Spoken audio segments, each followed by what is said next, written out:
ये बोलता रहेगा साथ वाला, इसको खुद ही चुप कराना पड़ेगा, वरना इसने तो सारी बातें आज ही खत्म कर देनी है। ये तो नेवर एंडिंग स्टोरी है, इसकी तो बातें खत्म ही नहीं होती। इसको तो घर वाले भी कहते हैं कि चुप ही रहा करो, इसको जल्दी चुप करा दिया करें, वरना ये तो नहीं छोड़ेगा।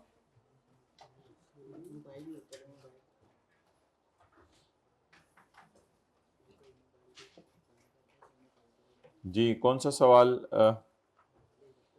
ये कर लिया था question 25। Gene François, a French designer, often visits to Pakistan for promotion of his products। कल वाले नोट्स मंगवा लो। फिजिकल क्लास में किसके पास नहीं है कल वाले नोट्स? माशाअल्लाह, इन्ना लिल्लाह। हाइब्रिड में किसके पास नहीं है कल वाले नोट्स? ओ माशाअल्लाह, उधर भी बारात लगी हुई है। अभी ये बांट देंगे, बांट देंगे, बांट देंगे। Jean Francois, a French designer, often visits to Pakistan for promotion of his products. During his last visit, he stayed in Pakistan from 10 July 2008 to 25 February 2009. Determine the residential status of Jean Francois for tax year 2000, assuming that Commission has granted him a ijazat to use calendar year as a special tax year. अच्छा भाई, ये कह रहे tax year 2009 है, अब calendar year लेना है, calendar year लेना है। क्या मैं 1 जनवरी 2009 से 31/12/2009 इधर लिखूं? तो आप मुझे क्या सजेस्ट करेंगे कि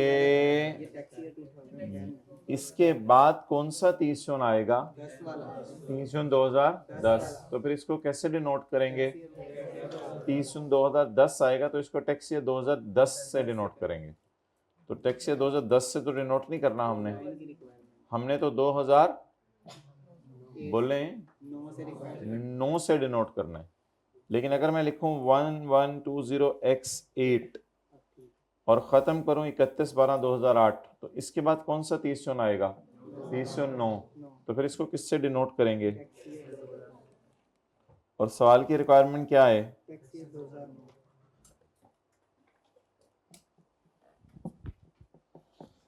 He stayed in Pakistan from 10 July 20x8 10 July 20x8 to 25 February 20x9।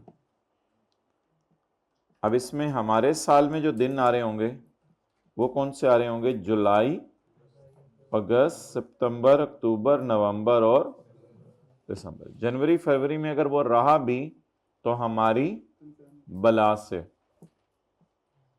जुलाई 10, 11, 12, 13, 14, 15, 16, 17, 18, 19, 20, 21, 22, 23, 24, 25, 26, 27, 28, 29, 30, 31। कितने दिन हो गए? 22। कैलकुलेटर पे पहला वाला महीना ना गिना करें, अगर गिनना है तो फिर कैलकुलेटर पे इस तरह होगा 31 - 9। कैलकुलेटर पे फिर इस तरह गिनना पड़ेगा, वो फिर ज़रा अजीब सा हो जाता है, इसलिए उंगलियों पे ही गिन लिया करें। दीनी अल्लाह ने इस्तेमाल करें। अगस्त, सितंबर, अक्टूबर, नवंबर, दिसंबर। 175। So as per the first criteria, if an individual is present in Pakistan for a period of or period amounting in aggregate to 183 days or more in a tax year, he will be considered as an individual. Therefore, Jean Francois only stayed in Pakistan for 175 days. He will not be considered as resident individual as per the first criteria. Regarding the second criteria, we will not apply the second criteria because he is not a citizen of Pakistan. क्योंकि बज़ाहिर यही लग रहा है कि एक French designer है, वो पाकिस्तान आता रहता है लेकिन पाकिस्तान का आईडी कार्ड तो नहीं नादरा से जाके उसने लिया होगा।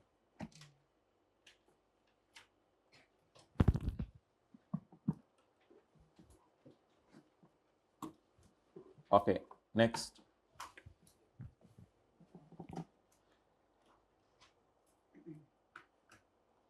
तेईसवीं होमवर्क में दिया था ब्रूस ली।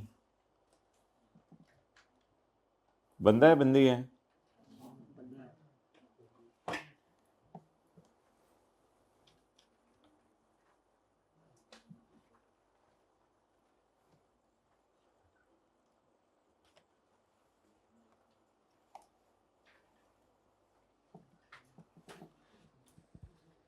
टैक्स ईयर है 20X8। यहां कहीं लिखा हुआ है कैलेंडर ईयर को स्पेशल टैक्स ईयर समझा जाए? बताएं, कहीं लिखा हुआ है? अगर यहां कहीं नहीं लिखा हुआ कि कैलेंडर ईयर को स्पेशल टैक्स ईयर समझा जाए तो फिर तो ये नॉर्मल टैक्स ईयर है।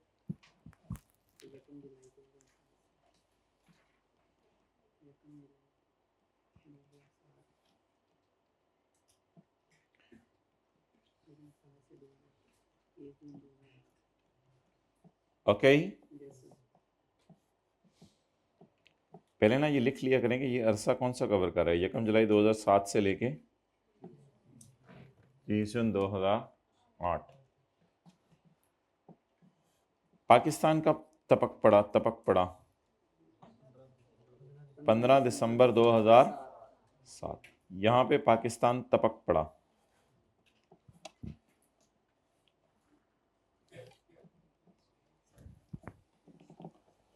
पंद्रह से 31 तक उंगलियों पे गिन लें या 31 माइनस 14 कैलकुलेटर पे कर लें। 17 दिन। बाकी 20 दिसंबर से पाकिस्तान में ऑफिस ज्वाइन किया तो इससे क्या फर्क पड़ता है? वो तो था तो पाकिस्तान में ही ना। यहाँ ये 5 दिन बोंगियां मारता रहा पाकिस्तान में, इचरे के बाजार में जाके, तो लेट हिम मार। जनवरी में कहाँ है? पाकिस्तान। Okay, nice guys. फरवरी में पाकिस्तान। Okay, nice guys.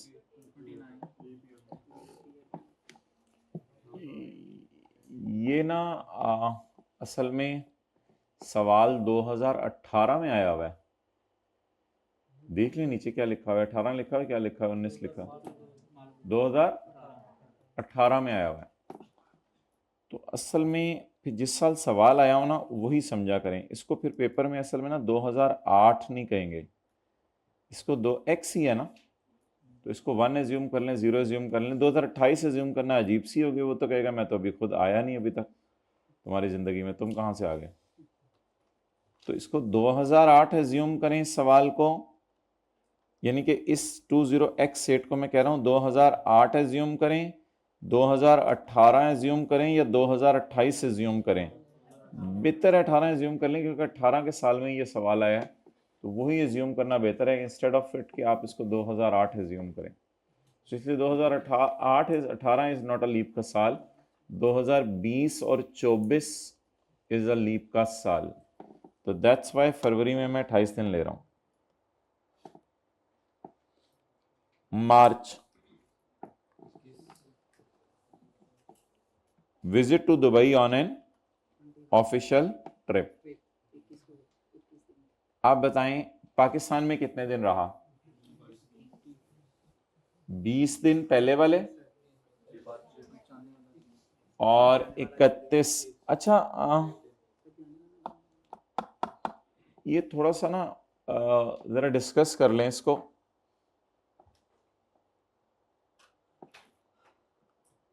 जरा डिस्कस कर लें। हाइब्रिड में थर्ड रो में मेरे से पूछ लें अगर सवाल समझ नहीं आ रही कोई चीज़। माइक हो गया क्लियर? हो गया क्लियर? हाथ खड़ा कर दें, हो गया क्लियर तो। आप ही बातें कर रहे थे। हाँ ठीक है, हाथ खड़ा कर दिया, शुक्रिया। अच्छा, मुझे ये बताएं कि डिपार्टेड टू दुबई का लफ्ज तो नहीं आ रहा। अगर डिपार्टेड टू दुबई होता तो फिर शायद 21 को डिपार्ट किया होता। ठीक है, अजीब सा लफ्ज उसने यूज किया, विजिट टू दुबई, यानी दुबई का विजिट 21 से 30 था। तो आई कैप ने भी यही समझा, मुझे भी यही लग रहा है कि 21 को तो इसने यानी कि इस दुबई में होना ही था, तो शायद 20 को फिर पहुंच गया होगा, क्योंकि उधर का विजिट इसका ये मस्त था कि 21 से 30 तुमने दुबई में होना है। अब इतना हार्ड एंड फास्ट तो ना करेंगे, वो 21 की सुबह सुबह पहुंचा होगा फ्लाइट और फिर थका हारा दफ्तर भी चला गया होगा। तो दुबई वाले चाह रहे हैं कि तुम्हारा विजिट 21 से 23 दुबई में ही रहे। तो विजिट का लफ्ज आ रहा है। हाँ, अगर लिखा होता ना डिपार्टेड टू दुबई ऑन 20, फिर मैं 20 का दिन गिन लेता।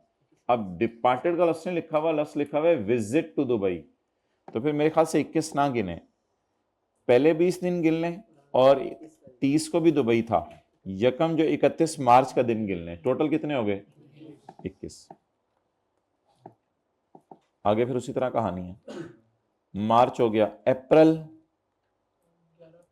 11 दिन गिन लें, 11 दिन गिन लें, फिर आगे बोले 22, 23, 24, 25, 26, 27, 28, 29, 30, कितने हो गए 9, 12 जमा 9, 11 जमा 9, 20। मई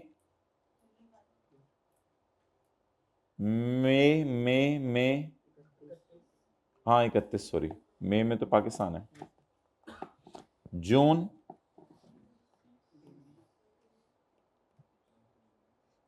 ये तो सैर करने चला गया है नॉर्दर्न एरियाज में। अच्छा, नॉर्दर्न एरियाज पाकिस्तान में है, मैंने क्या समझा से साउदर्न एरिया सिर्फ पाकिस्तान में है। आपने तो बता दिया मेरे नॉर्दर्न एरियाज भी पाकिस्तान में है। You Bruce Lee, you didn't stay in Pakistan for 183 days or more in a tax year. Therefore, you Bruce Lee, you are a non-resident individual as per the criteria number 1. Criteria 2 लगा लें, इस पे ना लगा लें। Bruce Lee was appointed by a China company as a technical director for Pakistan. मुझे नहीं लग रहा ये को पाकिस्तान का है कि ब्रूस ली की अम्मी जो है वो जैसिका पाकिस्तान के अंदर जो है वो रशीद से शादी कर की होगी उन्होंने, और अल्लाह ने इनको ब्रूस ली दिया होगा। तो मुझे नहीं लग रहा, मुझे तो ये बाहर का ही लग रहा है। तो इसलिए लिख आइएगा कि second criteria will not be applied as he is not a citizen of Pakistan. कल कितने लोगों ने छुट्टी की थी, हाथ खड़ा करें। माशाल्लाह, ये क्या वजह है, वजह बता दें। पढ़ाई करने को दिल जा रहा था, अच्छा ठीक है, सारा चैप्टर रिवाइज करने को दिल जा रहा था। आज टेस्ट कितने लोगों ने नहीं देना, हाथ खड़ा कर दें। टेस्ट कितने लोगों ने नहीं देना। अच्छा यार, वो प्रिंसिपल साहब को बता दो कि हिस्ट्री में पहली क्लास आई है ऐसी जो टेस्ट देगी सारा। मैं प्रिंसिपल साहब को खुद बताता हूँ।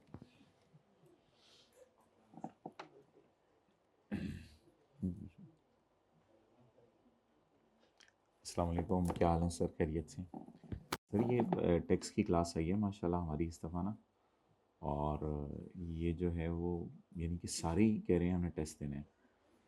तो देख लें फिर अगर रूम फिर 2-3 और कॉलेज में निकलवा लें कहीं से, क्योंकि ये तो सारे टेस्ट रूम में चले गए तो टेस्ट रूम तो फट जाएगा।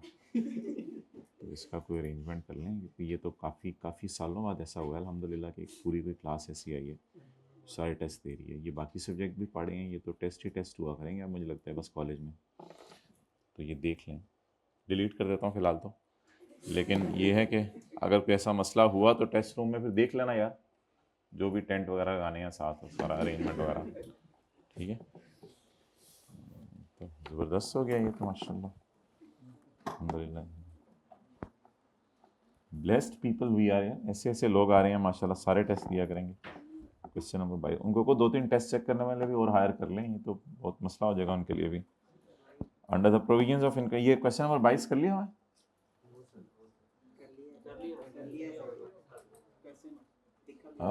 On 21 September 2016 Asif proceeded to Dubai to join his new job. तुम लोगों की जॉब ही नहीं खत्म हो रही।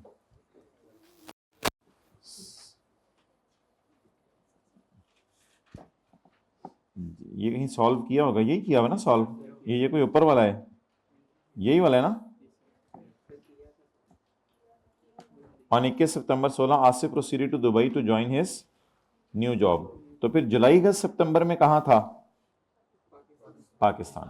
प्रोसीड कब किया दुबई, इसलिए मैंने फिर 21, फिर तो मैं दिन गिन लूंगा ना, फिर तो मैं 21 गिन लूंगा। इधर विजिट क्लास तो नहीं लिखा हुआ, इधर क्या लिखा हुआ है, प्रोसीडेड टू, हाथ ऐसे रखें, proceeded to Dubai to join his new job. Due to certain professional issues with his employer in Dubai he resign, ठुश ठुश ठुश, लड़ाई करके वापस आ गया and came back to Pakistan on 16 May. He got a new job in Pakistan which he continued till 30 June 2017। So as per the first criteria, an individual will be considered as a resident individual if he is present in Pakistan for a period amounting in aggregate to 183 days or more, as his stay is for a period of less than 183 days, that is 144 days. Therefore, he will be considered a non-resident individual. But we will apply the second criteria as well. So as per the second criteria, Pakistan का stay बताएं 144,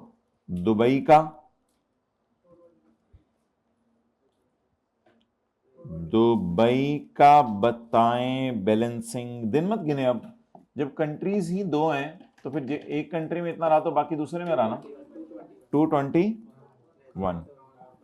और मेरे ख्याल से बस assume कर लेंगे ये सिटीजन ही है, क्योंकि प्रोसीडेड टू दुबई का मतलब है कि हमारा ही बंदा है।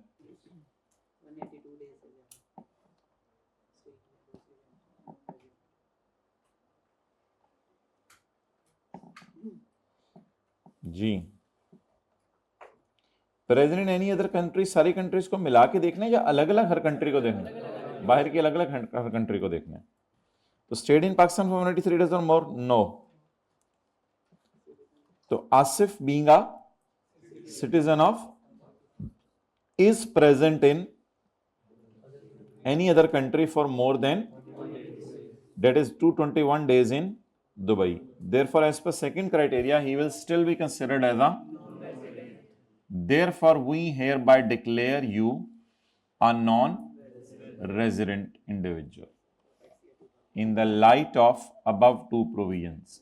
ठीक है, ये बातें किनसे हो रही हैं? जो कल आए थे, इन्होंने लेक्चर अटेंड कर लिया। अगला सवाल कौन सा किया था?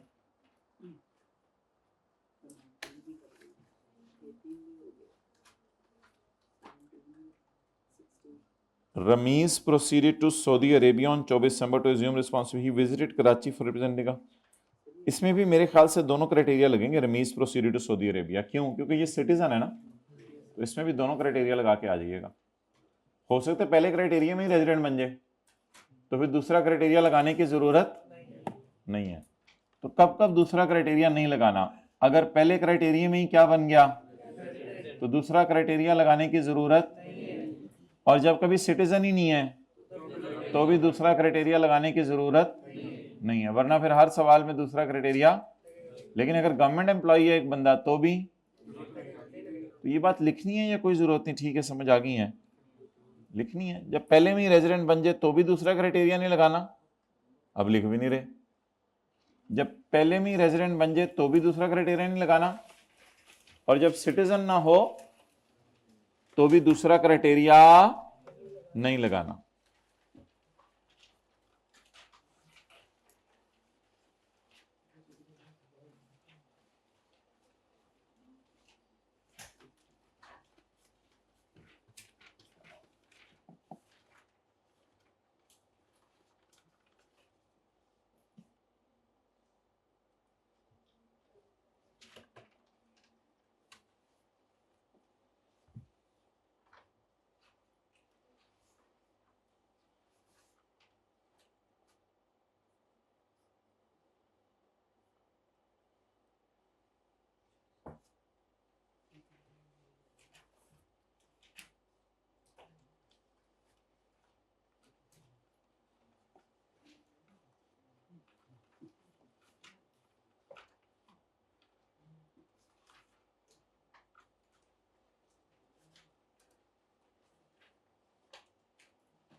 ओके,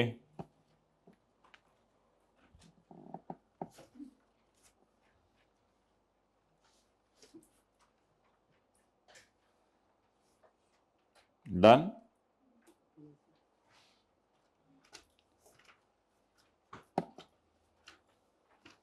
इसमें क्या करेंगे? क्वेश्चन नंबर 11 में, mister Liaquat was sent to Pakistan on special assignment by his UK based company on 1 March 2011. He left Pakistan on 9 सितंबर 2011. ये थोड़ा सा कोई इतना ज़्यादा क्लियर नहीं है कि ये बंदा बाहर का है या पाकिस्तान का है। बस mister Liaquat was sent by his UK based company. इसमें अजम्पशन ले सकते हैं आप, रेजिडेंट है या नॉन रेजिडेंट, वो सॉरी सिटीजन है या एज्यूम कर सकते हैं। ये एंड पे लेंगे assume, if I assume that Liaquat is not a citizen, then second criteria will not be applied। या फिर ये assumption देगा, if I assume that Liaquat is a, तो फिर सेकंड क्राइटेरिया लगा के आ जाइएगा, तो देख लीजिएगा। ठीक है, क्लियर? इससे मुझे कोई ज़्यादा वादे नहीं हो रहा कि ये सिटीजन है या नहीं है। दोनों में से कोई एक बेशक कराइएगा डिस्कस।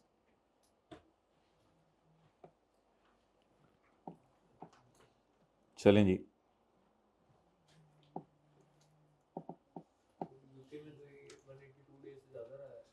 बस फिर सेकंड क्राइटेरिया लगाएंगे, नॉन रेजिडेंट बन जाएगा। फर्स्ट क्राइटेरिया का पता नहीं क्या जवाब आता है। अच्छा जी, question number 5, what do you understand, साथ वाले की तरफ देख के कहें, what do you understand by the concept apportionment of as deduction as explained in income tax ordinance 2001। अच्छा, अब कुछ बच्चे कहते हैं, क्या लिख के आने बताएं इसमें, पेज नंबर 49 या 50?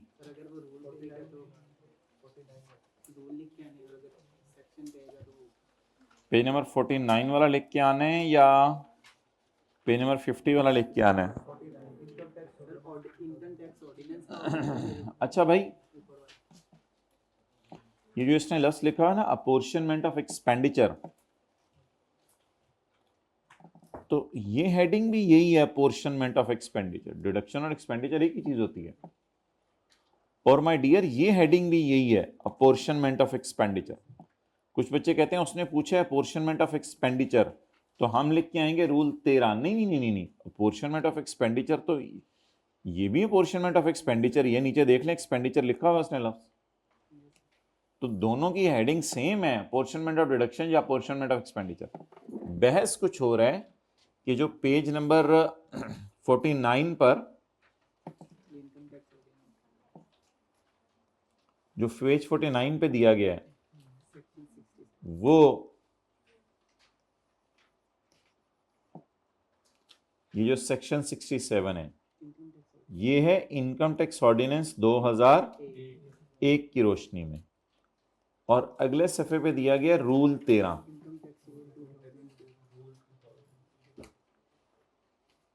ये है इनकम टैक्स रूल्स 2002 की रोशनी में।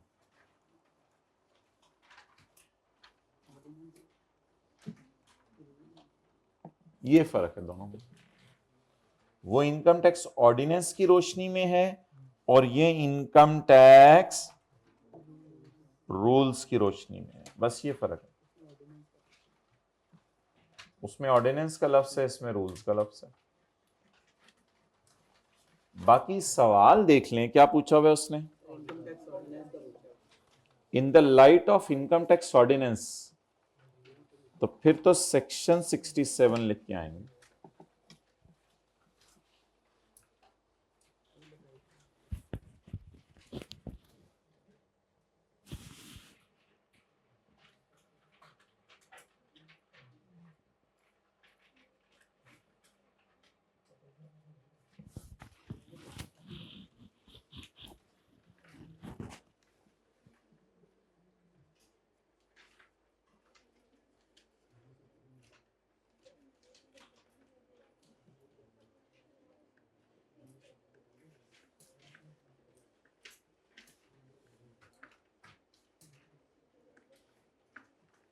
चलें जी,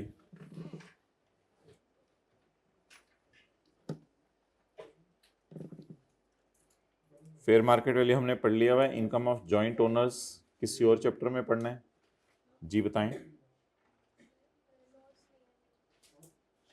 नहीं तो आपने पिछले लेक्चर ले लिए हैं ऐसे सारे? आज फर्स्ट डे, क्या लेट क्यों आने की वजह क्या बनी?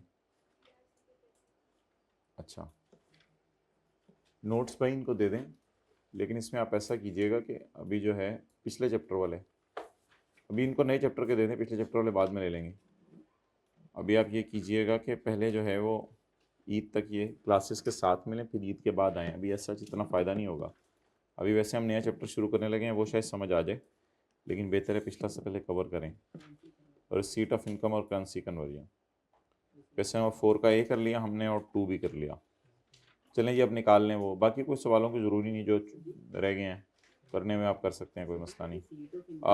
ये state the provisions regarding residential status of AOP. AOP कब रेजिडेंट बनती है, और बता दें कंपनी कब रेजिडेंट बनती है और एओपी कब रेजिडेंट बनती है। जी जी, ये स्पेशल टैक्स ईयर और ट्रांजिशनल टैक्स ईयर क्या होता है, और order of application of tax right while computing tax liability, ये चैप्टर नंबर 6 में करेंगे हम। और जनरल प्रोविजंस किसी को पता है which may apply to income subject to final tax, किसी हेड ऑफ इनकम में नहीं जाएगी, खर्चे नहीं माइनस होंगे, ज़कात नहीं माइनस होंगी, लॉसेस नहीं माइनस होंगे, टैक्स क्रेडिट नहीं माइनस होगा।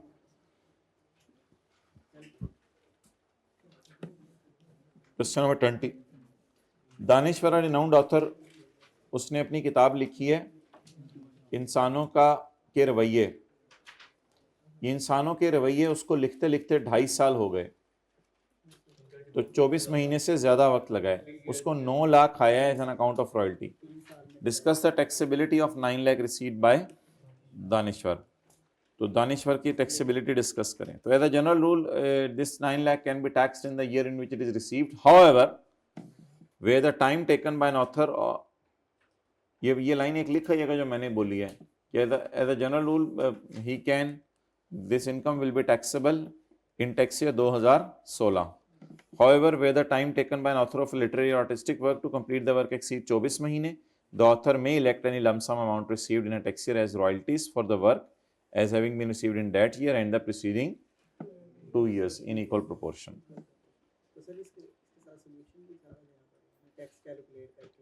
नहीं, टैक्स कैसे कैलकुलेट करके देना है, उसने उसने उसने टैक्स कैलकुलेट करना पूछा ही नहीं, बस discuss the taxability, discuss the taxability, tax नहीं निकालना, डिस्कस द टैक्सेबिलिटी कि टैक्स कैसे लगेगा, टैक्स मत निकालें, कंप्यूट द टैक्स नहीं लिखा हुआ, डिस्कस लिखा हुआ है।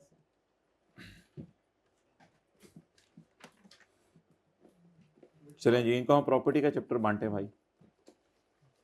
हाइब्रिड में किसी को ना मिला हो तो खड़े हो जाएं जरा, ताकि मेरे लिए काउंट करना आसान हो जाएगा बच्चों को। यार कोई 2-3 हाथ खड़े हुए हैं, खड़े तो कोई नहीं हो रहा। फीमेल स्टूडेंट्स वाले में 2-3 को चाहिए।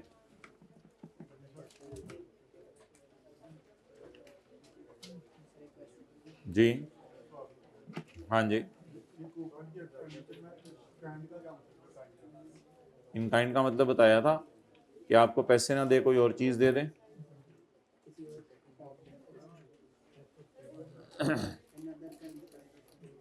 अगर क्या,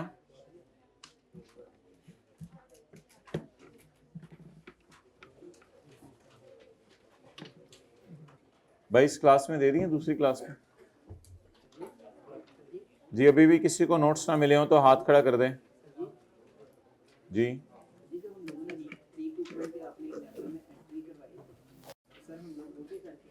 नहीं नहीं, एंट्री तो नहीं करते, बस लाइंस लिख के आएंगे। हाँ भाई, इस भाई के ने रिकूपमेंट ऑफ एक्सपेंडिचर में कोई एंट्रीज करवाई थी, तो एंट्रीज तो नहीं पेपर में करके आनी, ये कोई अकाउंटिंग का पेपर तो नहीं है, बस जो बात थ्योरी में पूछी जाएगी उसे एक्सप्लेन कराना है।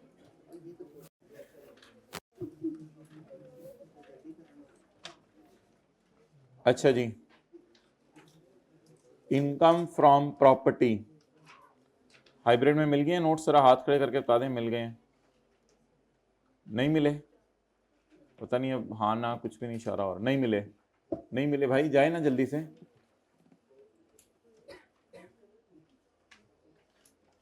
ये फीमेल्स वाले में नहीं मिले, बॉयज वाले में किस नाम मिले हो, हाथ खड़ा करें। कोई नहीं हाथ खड़ा कर रहा, तो ठीक है मिल गए सबको। अच्छा अच्छा जी, बड़ा अटेंटिव हो जाए आप, इनकम प्रॉपर्टी का चैप्टर है, जिस किसी का फर्स्ट डे है तो ठीक है। दूसरी क्लास में दे दिए, जा ही नहीं रहे भाई, नहीं जा रहे, मुझे नहीं समझ आ रही। अच्छा, income from property. Income from property जो है, इसका क्या मतलब है? जिस किसी का फर्स्ट डे अटेंटिवली सुनने, कोई मसला ही नहीं। आपने घर किराए पे दे दिया या आपने कोई ओपन लैंड किराए पे दे दी,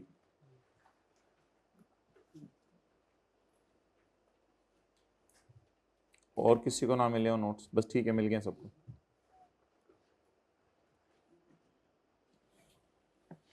इनकम फ्रॉम प्रॉपर्टी का मतलब है कि आपने कोई घर किराए पे दे दिया या आपने कोई ओपन प्लॉट ऑफ लैंड किस पे दे दिया माय डियर? किराए पे दे दिया।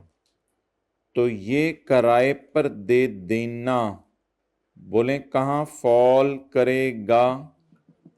Income from. अच्छा, अगर आपके पास कोई, ये देखें, ये एक ओपन प्लॉट है, ये आपने किराए पे दे दिया, कोई पार्किंग कर लें आके लोग, कुछ कर लें, क्रिकेट खेल लिया करें, तो ये जो आपको किराया आ रहा होगा, ये आपकी क्या होगा? Income from property. आपने कोई प्लाजा किराए पे दे दिया, तो आपको नीचे दुकानों से और ऊपर घरों से किराया आ रहा है, ये भी क्या होगा? Income from property. इसी तरह आपने कोई घर बना के किराए पे दे दिया, ये भी क्या होगी? आपकी इनकम फ्रॉम प्रॉपर्टी। तो ये जो इनकम फ्रॉम प्रॉपर्टी आप कमा रहे हैं, डेट विल बी टैक्सेबल। लेकिन अगर आपने कोई एग्रीकल्चरल लैंड किराए पे दे दी, तो that will not be your income from property, ये आपकी इनकम माफ है, क्योंकि इनकम फ्रॉम यानी लैंड से इनकम कमा लेना will be exempt from tax, ये एग्जेम्प्ट है। रेंट रिसीव्ड और रिसीवेबल,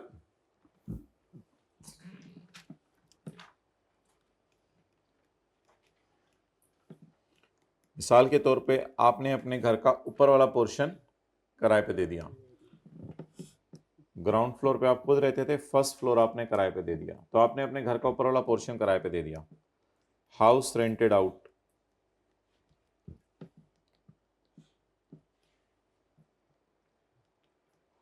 फॉर 12 मंथ्स, 12 महीने के लिए। उसमें आपने रेंट रिसीव किया 10 महीने का, 10 लाख रुपया, और आखिरी 2 महीने का रेंट उसने कहा मैं आपको बाद में दे दूंगा, 2 महीने का 2 लाख रुपया। अब इनकम में कितना जाएगा? 12 लाख रुपया। रिसीव्ड भी इनकम में जाएगा और रिसीवेबल भी इनकम में जाएगा। कर लें जी note.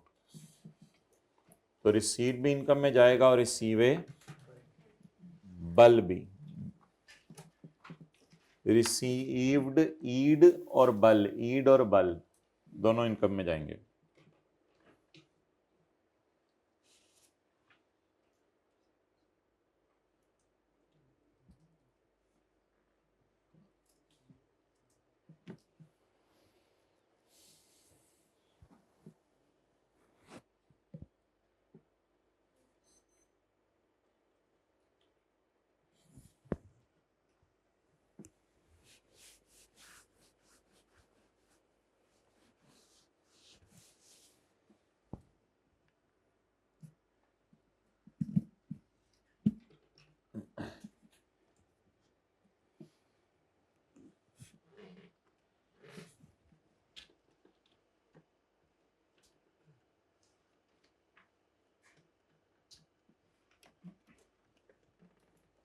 The rent received receivable by person for a year other than rent exempt. लेकिन अगर रेंट एग्जेम्प्ट है, एग्जेम्प्ट रेंट कौन सा मैंने बताया?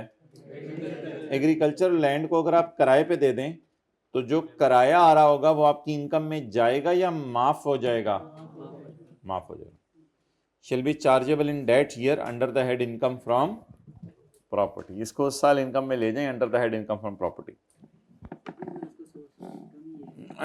फिर भी rent means any amount received, फिर भी rent means any amount received और receivable by owner of land और बिल्डिंग। ये लोग क्या किराए पे दे रहे हैं माय डियर, मुझे बताएं?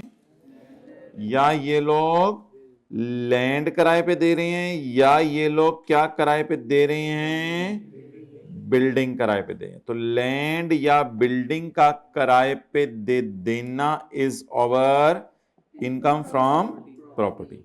एन अमाउंट रिसीव्ड और receivable by the owner of land or as consideration for use or occupation of. इसमें आपने अगले बंदे को लैंड यूज करने दी है या बिल्डिंग यूज करने दी है? तो अगले बंदे को लैंड या बिल्डिंग यूज करने की इजाजत दे देना will fall under the head income from property. Any forfeited deposit paid under a contract for sale of land or a building. Inzamam साहब सईद साहब को मिले, who offered him a house for 11 lakh. कौन? Mister Inzamam met Saeed, who Said, who offered him a house for 11 lakh. Inzamam ने, सईद ने कहा तो मैं अपना घर कितने का बेचता हूं? 11 लाख का। कोई भी घर बना के मैं बेचता हूं। Inzamam met Said who offered him a house for 11 lakh. Inzamam paid an advance of 50,000। Inzamam ने कितना एडवांस पे कर दिया? 50,000। बाकी कितना पे करने वाले रह गया?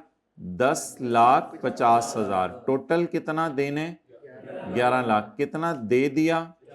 कितना दे देगा? 10,50,000। Eight the time of final payment अभी कितनी पेमेंट कर दी है? 50,000। फाइनल पेमेंट कितनी करनी है? 10.5 लाख। ही डिक्लाइंड द परचेज। कौन? इंजमाम। इंजमाम ने कहा मैं परचेज करने से इनकार करता हूं। And the advance was not. Advance किसके पास पड़ा हुआ था? उसने कहा मैं तेरा 50,000 वापस नहीं करूंगा। वो जो तूने मुझे 50,000 पे एडवांस पकड़ाया वो वापस। द अमाउंट ऑफ 50,000 इज दस अ फोरफिटेड। एक फोरफिटेड डिपॉजिट है, is a forfeited deposit. Forfeit कर लिया है, कब्जा कर लिया इस पे। सईद ने कब्जा कर लिया। सईद कह रहे मैं नहीं वापस करूंगा। And it is considered Saeed's income from property.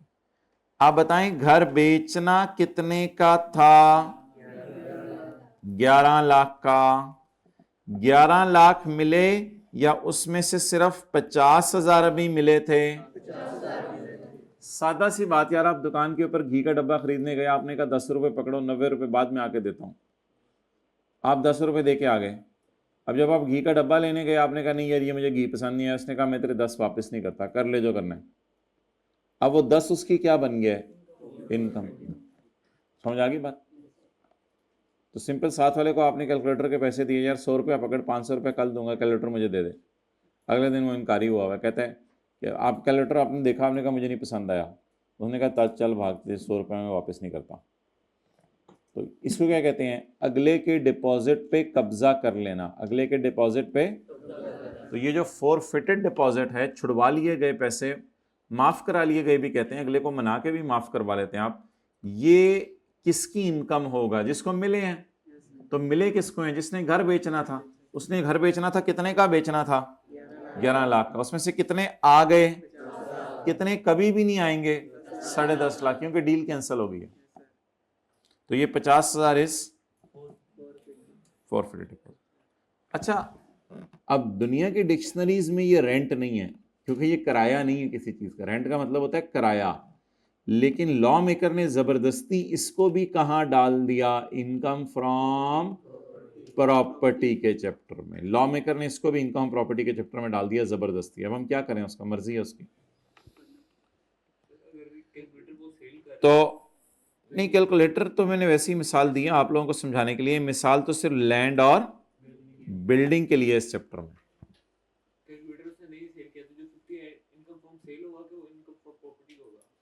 वो इनकम क्या है कैलकुलेटर वाली, उसको भी इस बहस में ना लाएं, वो किसी और चैप्टर में देखेंगे। फिलहाल जिस चैप्टर की बात की जा रही है उस चैप्टर में बात करें। वो तो मैंने सिर्फ आप लोगों के समझने के लिए एक आपके लेवल पे आके मिसाल दी थी। Any forfeited deposit paid by Inzimam under a contract for the sale of land or building, but contract was not executed. लेकिन कॉन्ट्रैक्ट पूरा एग्जीक्यूट नहीं हुआ, but the contract was not fully fulfilled. इस तरह की लाइन लिखने की जरूरत नहीं है, बस सादा सी बात उसने लिखी, उसी को याद करें। एनी, मैं बोल देता हूं, forfeited deposit, any paid under a for the sale of land or a building. Done. आगे चलें, मिसाल को पढ़ लें।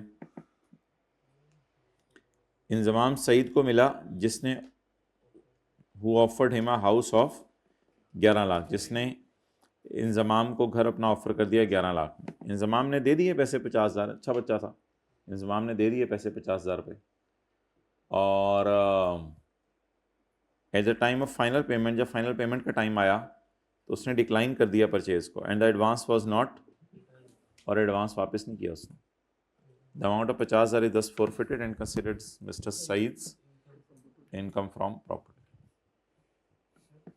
जी नहीं, रेंट बस ये कॉन्ट्रैक्ट बैक एंड पे किसका था? सेल ऑफ लैंड और बिल्डिंग, लेकिन कॉन्ट्रैक्ट फाइनलाइज नहीं हो सका, बस खत्म हो गई बात। बिजनेस जिसका बिल्डिंग और लैंड बेचना है उससे कोई फर्क नहीं पड़ता, बस ये फॉरफिटेड डिपॉजिट इनकम प्रॉपर्टी में ही जाएगा। रेंट एग्रीमेंट, बस सेल ऑफ लैंड और बिल्डिंग होना चाहिए। रेंट ऑफ लैंड और बिल्डिंग का फॉरफिटेड डिपॉजिट की अलग डिस्कशन है, सेल ऑफ लैंड और बिल्डिंग। अच्छा जी, आगे चलें।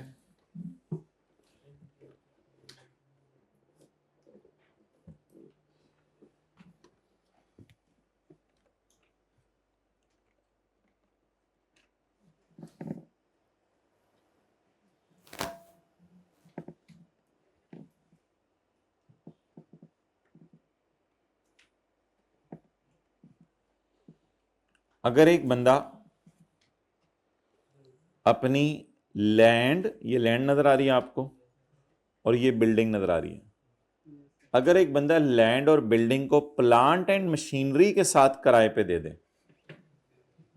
मिसाल के तौर पे आपका नाम है भाई दानिश साहब, शुरू में लगाया करें भाई और आखिर में लगाया करें साहब, इस तरह अगले बंदे को बुलाया करें, ओए कह के ना बुलाया करें। तो आपका नाम है दानिश, तो आपकी जब कभी सवाने उम्री लिखी गई 100 साल बाद, तो उसमें लिखा हुआ था कि आप आला तालीम हासिल करने के लिए मॉडल टाउन लाहौर में तशरीफ लाए थे। तो आपकी जो फैक्ट्री थी मियाँ वाली के अंदर, आपकी जो फैक्ट्री थी चकवाल के अंदर, वो आप किराए पे दे आए थे, क्योंकि अब तो वो आप नहीं चला सकते क्योंकि आप आला तालीम हासिल करने के लिए लाहौर आ चुके हैं।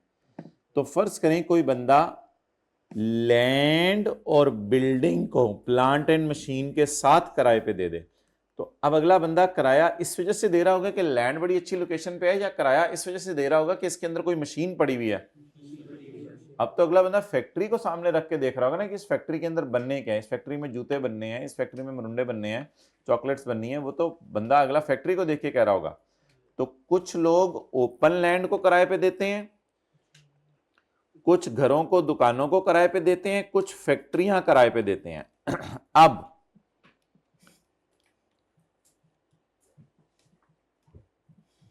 आपने क्या किराए पे दे दिया? बोलें, आपने किराए पे दे दिया, बोलें बोलें बोलें बोलें बोलें, लैंड को, उसके बाहर बिल्डिंग को, और उसके अंदर पड़ी हुई मशीन को। तो आपको रेंट रिसीव हुआ फॉर रेंटिंग द फैक्ट्री। इसमें लैंड और बिल्डिंग का किराया आपको मिला 4 लाख रुपए, लैंड और बिल्डिंग का किराया 4 लाख, और मशीन का किराया, ये सारा का सारा जाएगा इनकम फ्रॉम अदर सोर्स में। इसमें कोई ये आर्ग्यूमेंट नहीं ले सकता कि जी लैंड एंड बिल्डिंग तो इनकम फ्रॉम प्रॉपर्टी के हेड में ले जाओ और ये 10 lakh income from other source में ले जाओ, नहीं। जब भी आप लैंड एंड बिल्डिंग को प्लांट एंड मशीनरी के साथ किराए पे देंगे तो ये पूरी फैक्ट्री का किराया जो आपको मिल रहा है ये किस हेड में जाएगा? नॉट। ये कौन सा पॉइंट हम पढ़ रहे हैं? Point number 3।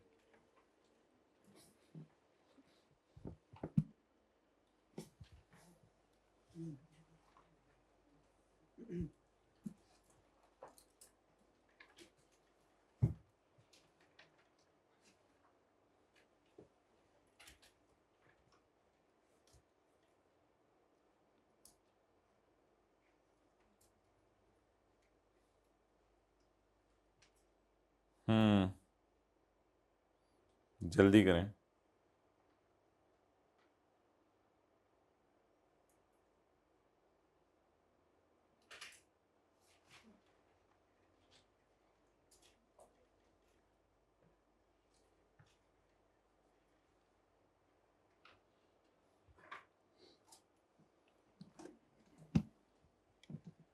लैंड भी किराए पे दे दी, बिल्डिंग पे किराए पे दे दी, और उसके अंदर पड़ी हुई मशीन भी किराए पे दे दी। नोट कर लिया?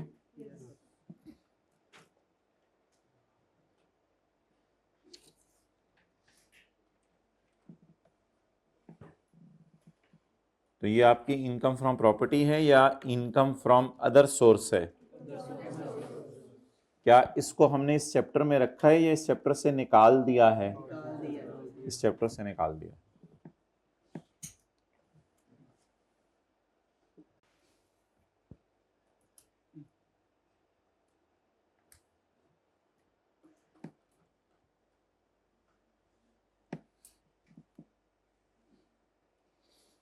ये हैं आपके चाचू,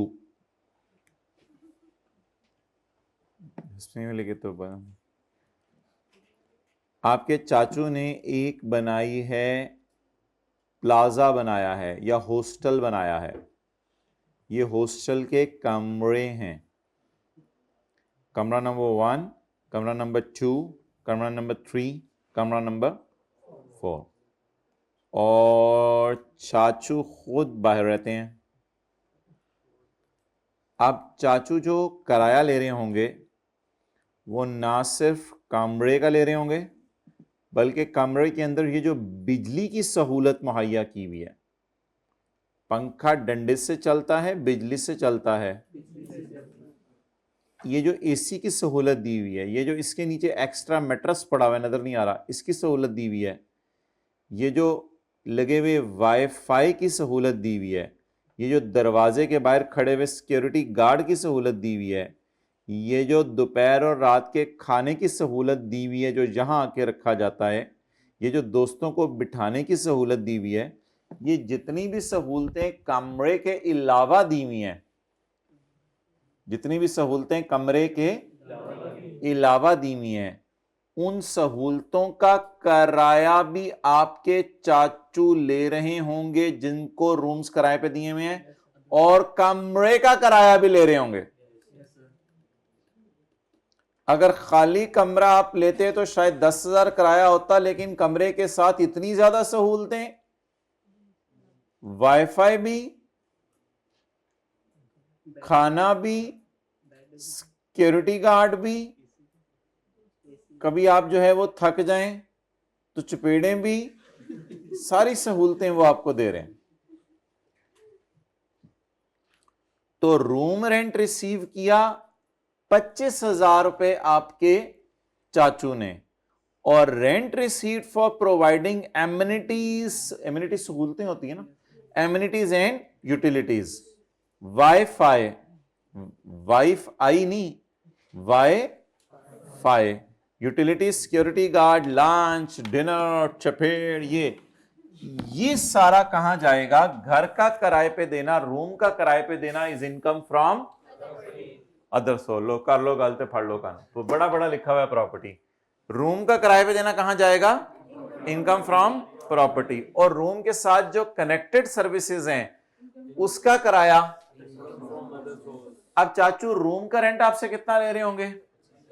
25,000, और अदर सहूलतों का तो महीने में आप कितना किराया दे रहे होंगे, तो ये चाचू की होगी इनकम फ्रॉम और ये चाचू की होगी इनकम फ्रॉम। ये कौन सा पॉइंट अभी हम पढ़ने लगे हैं, 3A। इसको नोट कर लें, फिर 3 और 3A मैं आपको पढ़ाता हूं, एक ही दफा आज अच्छी तरह जरा पढ़ा दूंगा ताकि याद रहे जिंदगी में।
उठा दें भाई सबको, इफ्तारी का टाइम। अच्छा,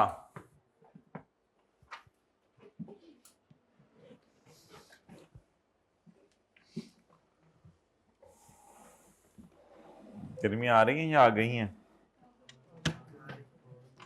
अच्छा जी, अब मोहतरम मुझे ये बताएं कि आप लोग चाहते क्या हैं। अच्छा पढ़ें जी, पॉइंट नंबर 3,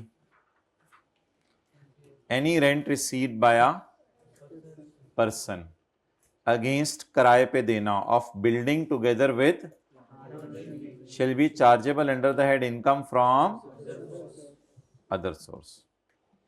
बोलें, any rent received by a person for renting out land and building along with plant and machinery shall be chargeable under the head income from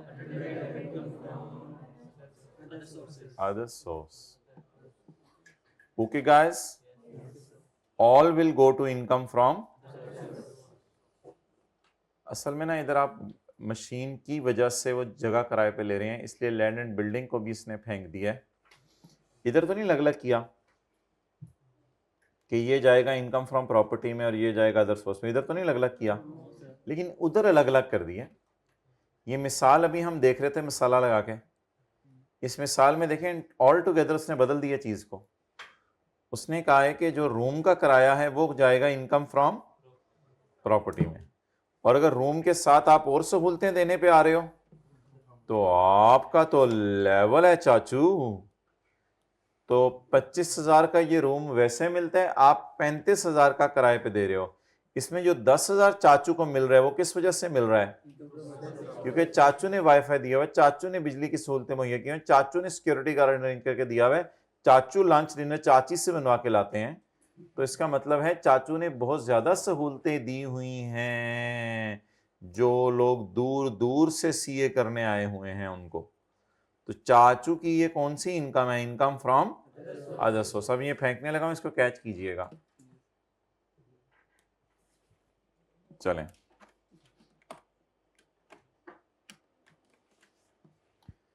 जहां रेंट में शामिल हो कोई amount for providing amenities, utilities और any other service connected with the renting of it shall be chargeable under the head income from। ये सारा का सारा किस हेड में जाएगा, इनकम फ्रॉम अदर सोर्स।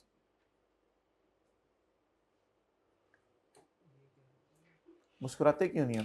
ऐसे करो, किए रखना, थोड़ी ऐसे किए रखो, थोड़ी देर रखो, 5 सेकंड रखना है। अब ये किया करो, हर 5 मिनट बाद करना है।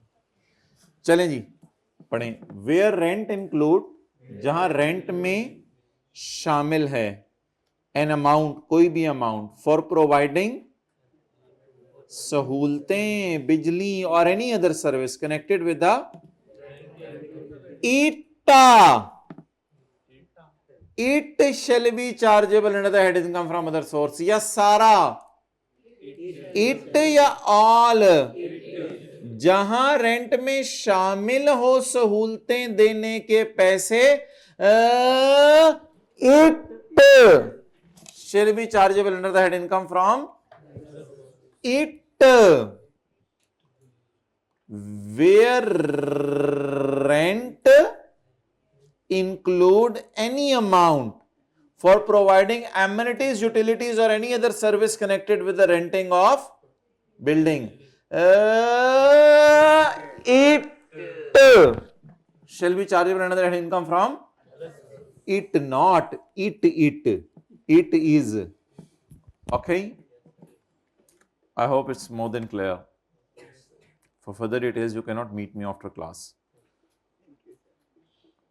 अच्छा मादरत भाई, ये ना अभी बुक इंशाल्लाह उम्मीद है 1-2 दिन में प्रिंटिंग के लिए चली जाएगी, तो अभी इस पे पेज नंबर इस चैप्टर के मैं फिर लगा नहीं सका, क्योंकि मुझे दरमियान वाले चैप्टर्स के पेज नंबर अभी फाइनलाइज नहीं हुए थे, तो इसलिए पेज नंबर 1 की जगह मैं पहला पेज बोला करूँगा, ताकि जिन लोगों ने लेट सेशन ज्वाइन किया उनके तो हाथों में किताब है, तो पहला पेज अभी खुला हुआ है। दूसरा पेज खोल लें माय डियर।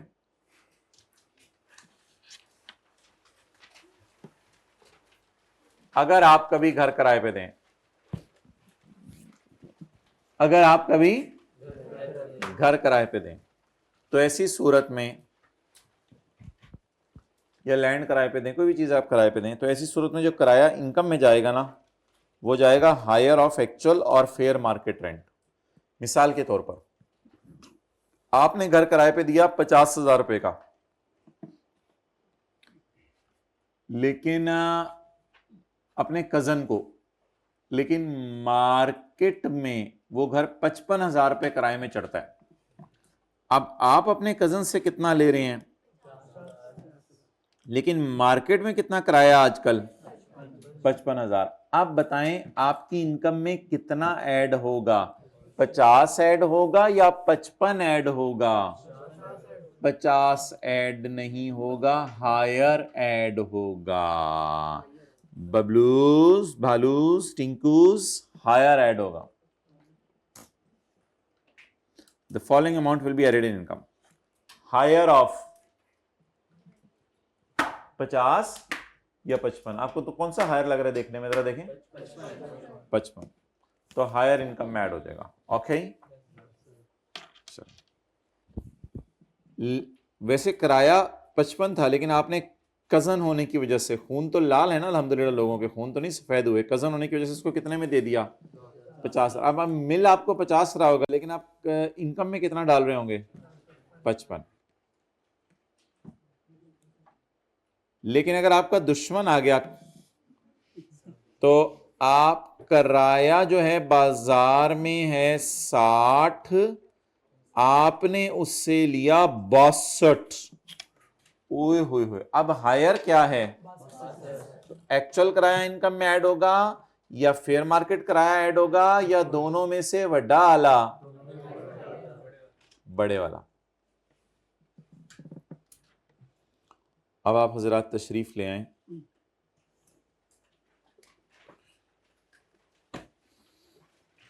इन नोट्स के आखिरी सफ़े पे प्रॉपर्टी के चैप्टर के, वैसे तो 16वां सफ़ा बन रही है,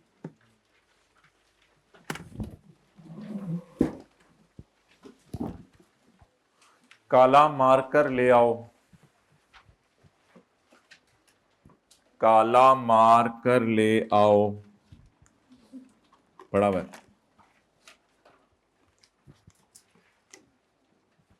स्माइलिंग एट, मैं कह रहा हूं काला मार्कर ले आओ।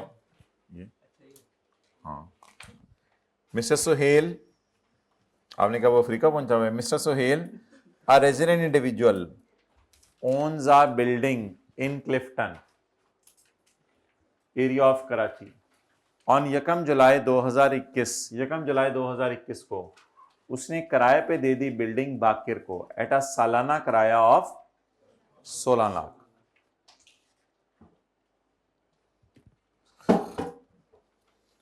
इसमें 15,000 रुपए पर महीने वो इससे इसलिए ले रहा है कि उसने इसको 2 सिक्योरिटी गार्ड अरेंज करके दिए हुए हैं बिल्डिंग के लिए, एक मशरिक की तरफ एक मगरिब की तरफ। तो बताएं जी, सुहेल कौन है, ओनर है या किराएदार है? किराएदार। वो खुदा का खौफ करें, Sohail owns a building, Sohail owner है।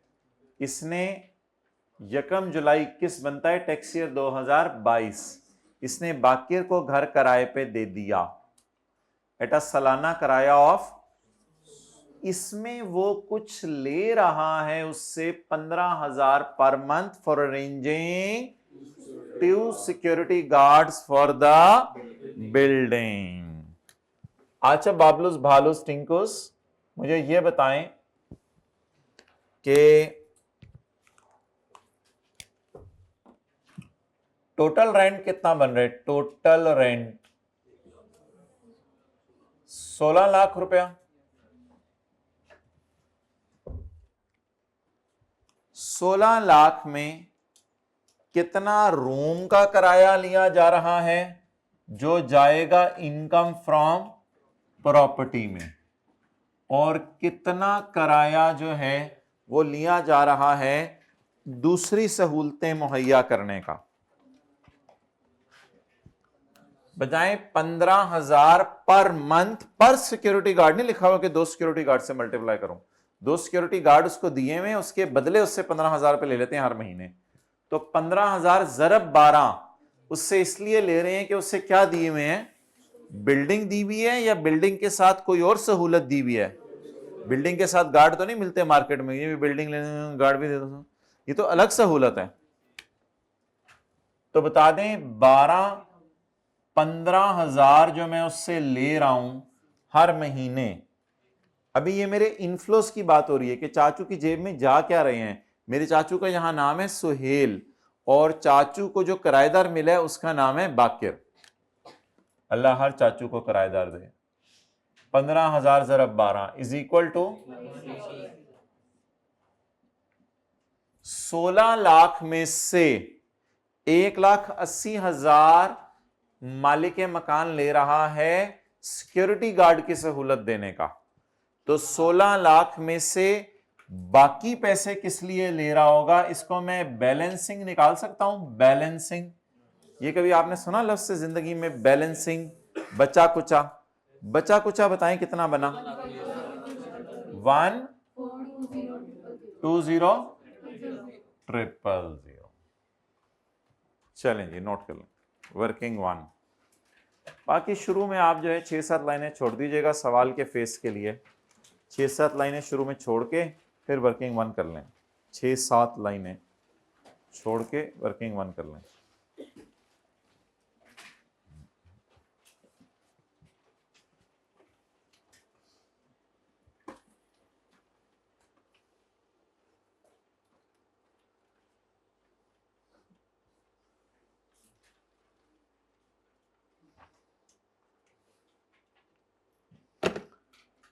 सोना नहीं है, सोना, सोना घर में होता है हाइब्रिड में। अच्छा जी, सीधे अटेंटिव बैठना है, ऐसे हाजिर बाश बैठा करें। अच्छा,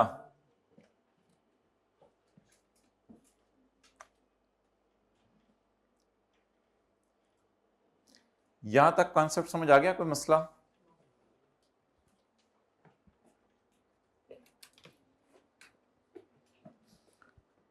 टोटल किराया कितना ले रहे हैं हम उनसे?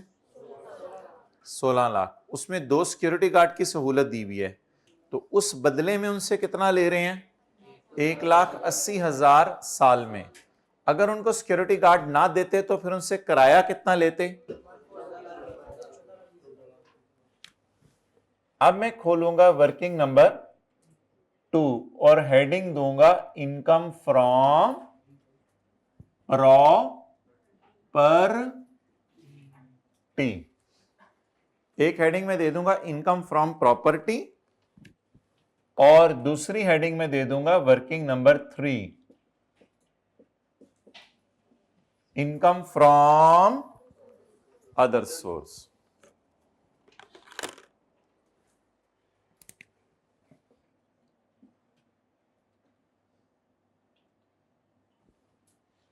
Income from other source done.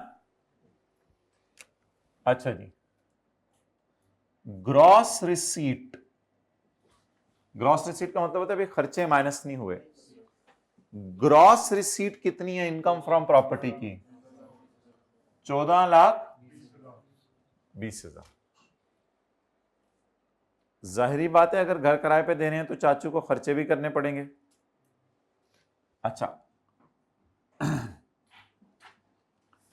कितना पैसा उसे सिक्योरिटी गार्ड की सहूलत मुहैया करने के बदले लिया? 1,80,000। डन।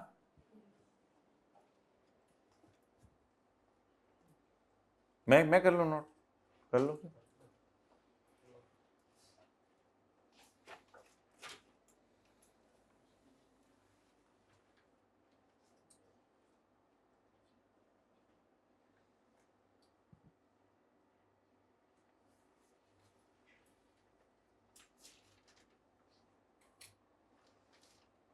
साथ वाले मोबाइल का चेक करें, लास्ट सीन उसका जरा आप देखें अपने मोबाइल खोल के। लास्ट सीन उसका आ रहा है, रात अफ्तारी से पहले लास्ट सीन।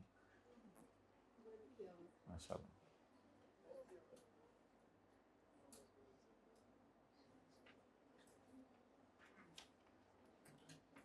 ओके, अब मुझे बताएं अगर हम घर किराए पे चढ़ाएं तो उसके बदले हमें कुछ खर्चे करने पड़ेंगे।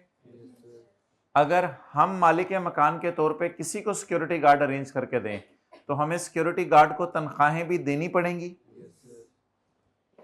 आप बताएं इस इनकम को कमाने के लिए कौन कौन से खर्चे हुए? मेरे ख्याल से घर की रिपेयर हुई होगी, ठीक है। घर में जो है जो किराएदार के बच्चे होंगे वो ईंग पिंग टिंग शिंग करते रहते होंगे, पाइपों के साथ, तारों के साथ, सफेदी के साथ, दरवाजों के साथ, हैंडलों के साथ, तो घर की रिपेयर हुई होगी।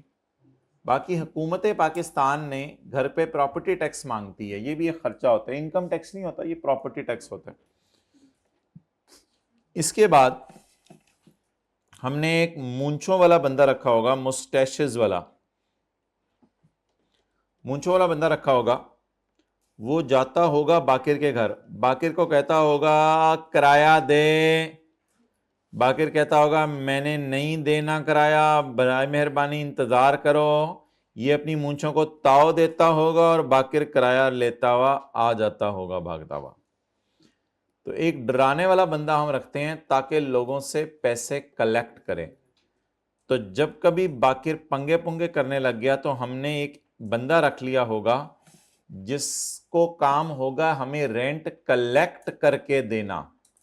तो अगर मैंने बंदा रखा, क्योंकि सुहेल तो बहुत बिजी है, सुहेल को तो बाकिर की शक्ल देखने का टाइम नहीं मिलता, इतना बिजी बंदा है, मैं आपको क्या बताऊं सुहेल। तो सुहेल घर से निकलता ही नहीं, इतना बिजी है। तो सुहेल ने कोई बंदा रखा हुआ है, उसको 10,000 रुपये साल में दिए हैं कि तेरा काम होगा बस तू किराया ले आया कर। 10,000 में जो तुझे देता हूं 16 लाख तूने मुझे ला के दिया करना है हर महीने, हर साल। डन। तो ये खर्चे में माइनस करूंगा इनकम फ्रॉम प्रॉपर्टी में से। फॉलोइंग एक्सपेंसेस वर इनकर्ड। और सिक्योरिटी गार्ड्स मैंने उसको दिए हुए थे, उस बदले में मैं किराएदार से कितना ले रहा था? 1,80,000। सिक्योरिटी गार्ड मैंने उसको मुहैया किए हुए थे, मैं किराएदार से कितना ले रहा था और मैं सिक्योरिटी गार्ड को कितना दे रहा था? 70,000। समझ आ रही है बात? ओनर कौन है? सुहेल। किराएदार कौन है? बाकिर। घर में कौन रह रहे? बाकिर। चांद पे कौन रह रहे? सुहेल। घर के दाएं बाएं आसपास कौन है? Security guard. सुहेल ने बाकिर को कहा सिक्योरिटी गार्ड मेरे जिम्मे, तो बाकिर ने सुहेल को दे दिया साल में 1,80,000। तो सुहेल गार्ड्स को कितने दे रहे साल में? बाकी सुहेल की बचत हो रही है। समझ आ गई बात? तो 1,80,000 कमाने के लिए उसको कितना खर्च करना पड़ा सुहेल को? बाकी अगर बाकी अक्लमंद होगा तो वो कहेगा तुम्हें जो सिक्योरिटी गार्ड की सहूलत ना दे, मैं खुद ही अरेंज कर लूंगा, तो इसको सस्ते मिल जाएंगे, वो अलग डिस्कशन है। लेकिन बाकिर ने कहा मैं किन चक्करों में पढ़ूं, सिक्योरिटी गार्ड ढूंढने और ये और वो। तो बाकिर ने सुहेल को कितने दे दिए? 1,80,000। सुहेल ने फिर कितना खर्चा किया? डन। ये समझ आ गया? 70,000 सैलरी ऑफ सिक्योरिटी गार्ड। ये कौन पे करता होगा? Salary of security guard paid by Sohail. बल्कि ये सारे खर्चे ही कौन कर रहा है? ये सारे खर्चे ही कौन कर रहा है? सुहेल। डन। अब बताएं किसको कहां से माइनस कर दूं और किसको कहां से माइनस कर दूं? पहले 70,000 को पकड़ते हैं। पकड़िएगा जरा, साई की तरफ देखा करें।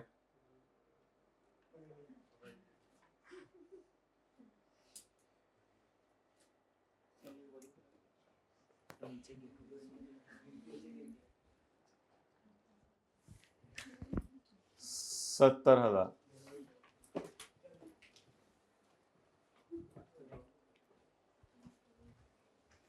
इसको माइनस कर दें। ये किस साइड का खर्चा है? Other source. जवाब दे दें आज। लेस डी डक शन 1,10,000।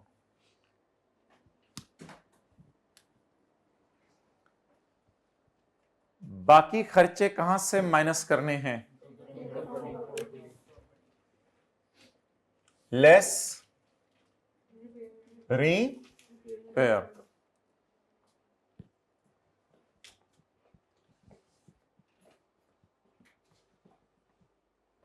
हाइब्रिड में दूसरी रो में उठा दें तो क्लास हो रही है। अच्छा जी, अब माय डियर मुझे ये बताएं कि आसान सी बात है, रिपेयर जो है ना सवाल में जो गिवन हुआ करेगी इसे हम इग्नोर किया करेंगे। कल की क्लास के अंदर हम पढ़ेंगे इस चैप्टर का 3रा सफा। उसमें मैं पढ़ाऊंगा कि रिपेयर 1/5 माइनस करने की इजाजत है, रिपेयर एक्चुअल माइनस करने की इजाजत नहीं है। कल की क्लास में पढ़ेंगे। जब पढ़ना शुरू करेंगे ना डिडक्शंस, खर्चे, तो मैं पढ़ाऊंगा। अब देखें, लॉ में सारी बातें लॉजिकल नहीं होती। लॉ मेकर जो भी चाहे कह दे। आप बताएं एक्चुअल रिपेयर माइनस किया करेंगे या रेंट का 1/5 लगा के माइनस किया? इसलिए इसका नाम रिपेयर एक्सपेंस नहीं हुआ करेगा, इसका नाम हुआ करेगा रिपेयर अलाउंस। इसका नाम क्या होगा?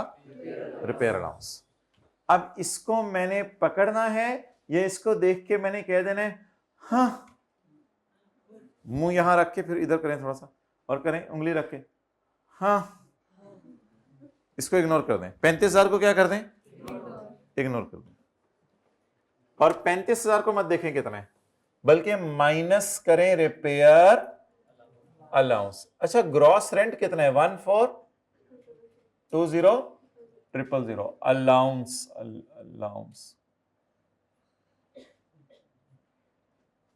इंटू 1/5 2,02,84,000। सवाल की दी हुई रिपेयर माइनस करनी है या हमेशा 1/5? 1/5 कितने परसेंट बनता है? 20%।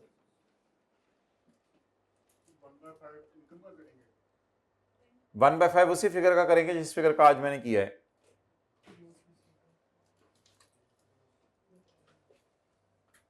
ग्रॉस रिसीट का।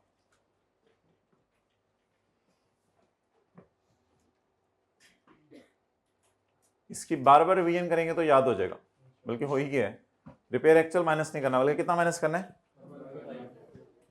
लेकिन कल की क्लास में हम पढ़ेंगे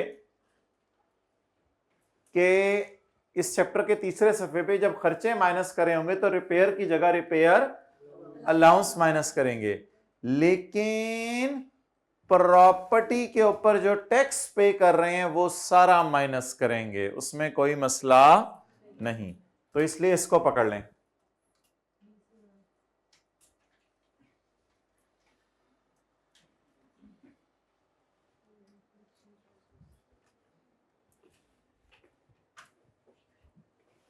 ठीक है, 20,000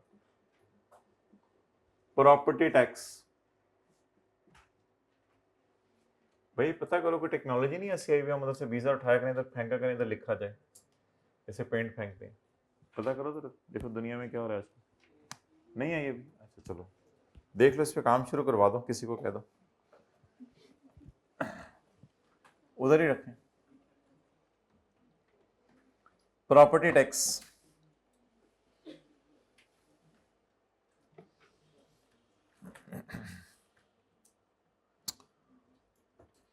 ओए होए होए होए होए होए होए होए होए होए होए, रेंट कलेक्शन चार्जेस हम कल की क्लास में पढ़ेंगे कि वो कलेक्शन चार्जेस माइनस होंगे लोअर ऑफ एक्चुअल और 4% ऑफ वो वाली फिगर जिसका हमने आज 1/5 लिया है। ओए होए होए होए होए होए होए होए, इसमें मैं ये नहीं कह रहा कि एक्चुअल को इग्नोर करना है, इधर तो इग्नोर करना था। इसके ऊपर लिख दिया था आपने हाँ कि इसको तो क्या किया करना है, इग्नोर। इसकी जगह क्या माइनस किया करना है, 1/, इसको इग्नोर करके 4% माइनस करने हैं या इसको और 4% में से लोअर माइनस करना है। इसको पकड़ें,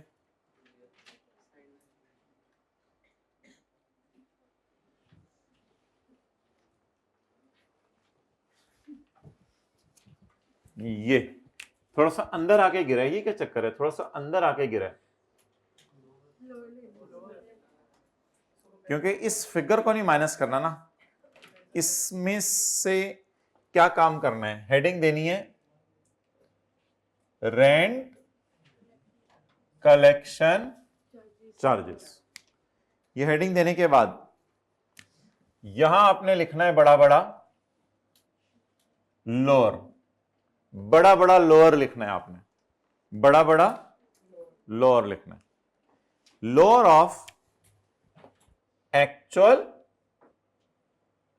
एक्चुअल खर्चा कितना है 10,000 या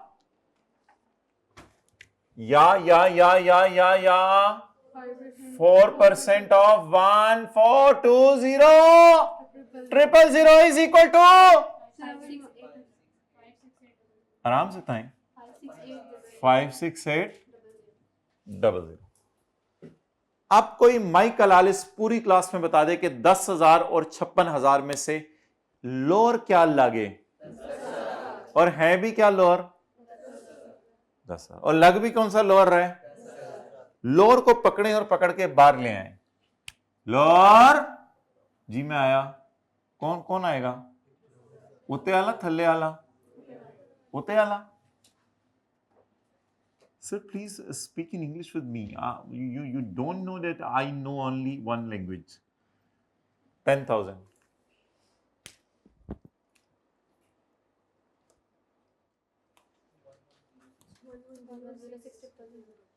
You enjoyed today? Yes, but I didn't, क्योंकि मैं काफी सालों से ये enjoy कर रहा हूँ, enjoy करना खत्म हो गया। So it is how it will work. Repair वो वाली माइनस करेंगे जो कि रिपेयर जो है वो सवाल में दी हुई है, या उसको इग्नोर करके 1/5 माइनस करेंगे? लेकिन रेंट कलेक्शन चार्जेस वो सवाल वाले भी लेंगे और 4% ऑफ 14,20,000 भी लेंगे, और पूरे माइनस करने की जरूरत होगी या दोनों में से घट वाले, कम वाले, दोनों में से? अच्छा, 110,600,000।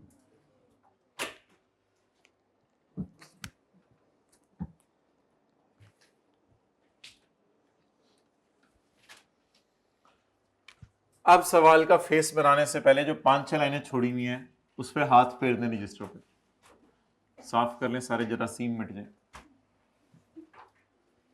अब 7 वाले की तरफ फेंक दें। बंदे का नाम बताएं आप। Mister Sohail. Income and tax भी मांगा हुआ या खाली इनकम ही मांगी हुई है? ओह, टैक्स लायबिलिटी मांगी हुई है। Income and tax there on, income और उसके ऊपर टैक्स। टैक्स ईयर 2000 लिखा हुआ है कोई? 2022। चलें जी, बताएं भाई इसकी इनकम फ्रॉम प्रॉपर्टी कितनी है? वर्किंग नंबर 2 से 1 1 आंडा 6 आंडा आंडा आंडा 1 1 आंडा 6 आंडा आंडा आंडा, और इसकी इनकम फ्रॉम अदर सोर्स, ये वो जो उसने सिक्योरिटी गार्ड की सहूलत दी हुई है, उसमें सिक्योरिटी गार्ड को तो 70,000 दे रहे हैं, लेकिन आगे किराएदार से 1,80,000 ले रहे हैं, तो बचत कितनी हुई? 1,10,000। आज जवाब दे दें।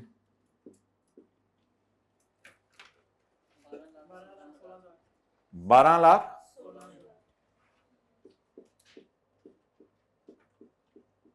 यही टोटल इनकम है, और स्लैश यही, क्योंकि सवाल में ज़कात गिवन नहीं।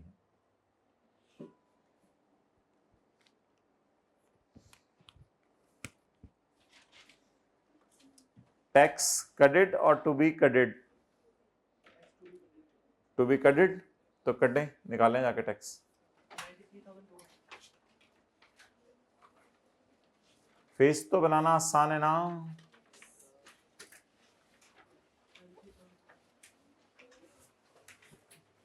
चैप्टर 4 निकालें 7 वाले के नोट्स के।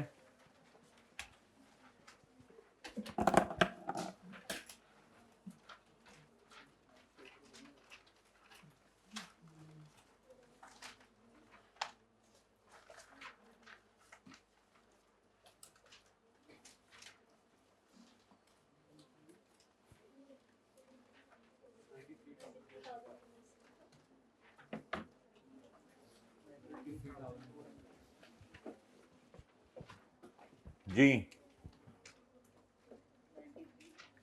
अगर मैं इसका 75% लूंगा तो 75% लेने के बाद जो भी जवाब आएगा सैलरी उससे कम ही होनी है ना, क्योंकि सैलरी है ही नहीं, तो सैलरी 0 है, तो सैलरी कम, तो टेबल 1 निकालें।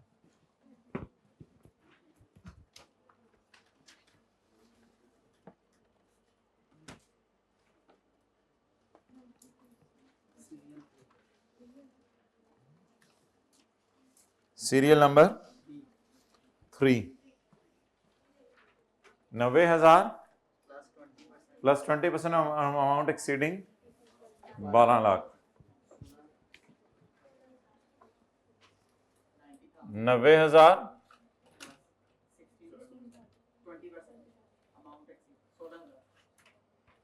20% ऑफ जी 1000,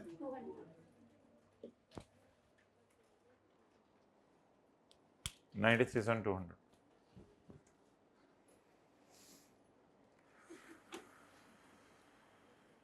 जी।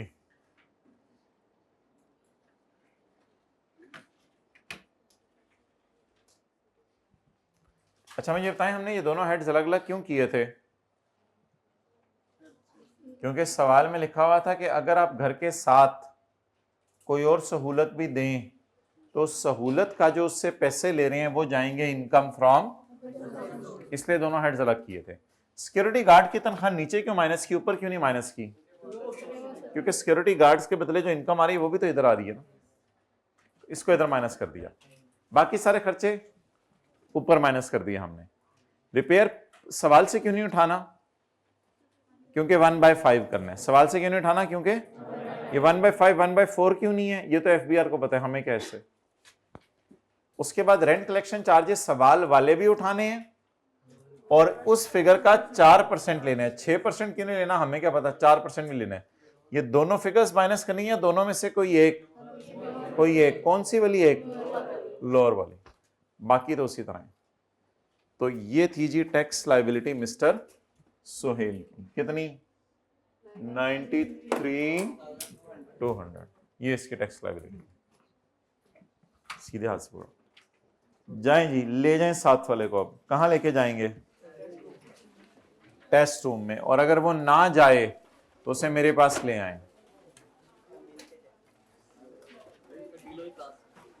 क्या? बीलॉ की क्लास, उसके बाद जाएंगे। ठीक है। अगर ज्यादा मसला करे तो 4 बंदे उसके लिए चाहिए। 2 बाजुओं उसकी तरफ से पकड़ेंगे, 2 टांगों की तरफ से पकड़ेंगे और झूले देते हुए उसको टेस्ट रूम में ले जाएंगे। ये टेबल गिवन होगा, पेपर में भी गिवन होगा। शीट्स वो देंगे, लेकिन एक्स्ट्रा शीट्स आपके पास खुद होनी चाहिए। ऑनलाइन वाले अपलोड करके जो है वो टेस्ट सबमिट करा दें। आप लोगों ने भी अपलोड ही करना है, बता दिया जाएगा तरीका। टेस्ट रूम में जगह होगी। आप